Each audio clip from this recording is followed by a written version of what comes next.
Welcome to AB tutorial. ఇక మనకి ఈరోజు వచ్చేవాటికి ఆంధ్రప్రదేశ్ రాష్ట్రానికి సంబంధించి ఈ యొక్క కాంట్రాక్ట్ అవుట్సోర్సింగ్ ఉద్యోగులు ఎవరైతే పనిచేస్తారో అన్ని డిపార్ట్మెంట్కి సంబంధించి ఈ యొక్క డిపార్ట్మెంట్కి సంబంధించి ప్రధానంగా మనకి కొన్ని అప్డేట్స్ అయితే రావడం జరిగింది. ఈ యొక్క అప్డేట్స్ యొక్క ప్రధాన ఉద్దేశం ఏంటంటే ఈ యొక్క కాంట్రాక్ట్ అవుట్సోర్సింగ్ ఉద్యోగులను ప్రధానంగా రెగ్యులర్ చేయాలి, క్రమబద్ధీకరించాలి అంటూ ఇక్కడ రావడం జరిగిందనమాట. అయితే వీరు ప్రజెంటు ఈ యొక్క కాంట్రాక్ట్ అవుట్సోర్సింగ్ ఉద్యోగులు పనిచేస్తున్న వారికి అప్కాస్ కిందకి తీసుకురాలేదు, అదేవిధంగా రెగ్యులర్ చేయలేదు, వీరికి కనీస వేతన సవరణ ప్రకారం శాలరీస్ కూడా అందట్లేదంటూ కూడా ఇక్కడ రావడం జరిగిందనమాట.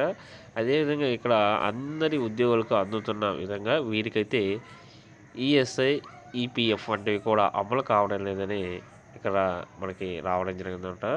అదేవిధంగా మనకు ఈ యొక్క జియోస్ ఏవైతే ఉన్నాయో 40 ప్రకారం టైం స్కేల్ ఎక్కడ అమలు కావడం లేదు. ఈ యొక్క జియో ప్రకారం కూడా ఇక్కడ మాట్లాడడం జరిగింది. అదేవిధంగా రెగ్యులర్ ఎంప్లాయీస్కి అందుతున్నటువంటి ప్రతి ప్రోగ్రాం కూడా వీరికి అందట్లేదంటూ కూడా ఇక్కడ మాట్లాడడం జరిగింది. ఇక మనకి హెల్త్ డిపార్ట్మెంట్లో ప్రధానంగా ఈ యొక్క సమస్యలు అయితే చాలా ఎక్కువగా ఉన్నాయంటూ ఇక్కడ రావడం జరిగింది.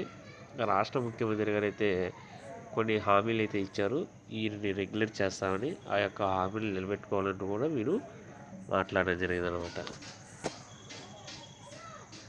ఇక్కడ కూడా అదే కాంట్రాక్ట్ అవుట్సోర్సింగ్ ఎంప్లాయీస్ రెగ్యులర్ చేయాలంటూ ఇక్కడ మనకి రావడం జరిగిందనమాట.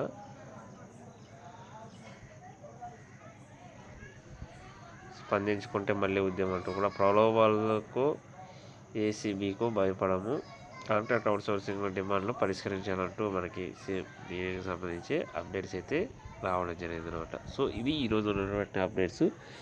ఇలాంటి మరిన్ని అప్డేట్స్ కోసం ఈ యొక్క ఛానల్ని లైక్ చేయండి, షేర్ చేయండి, సబ్స్క్రైబ్ చేయండి. Thank you.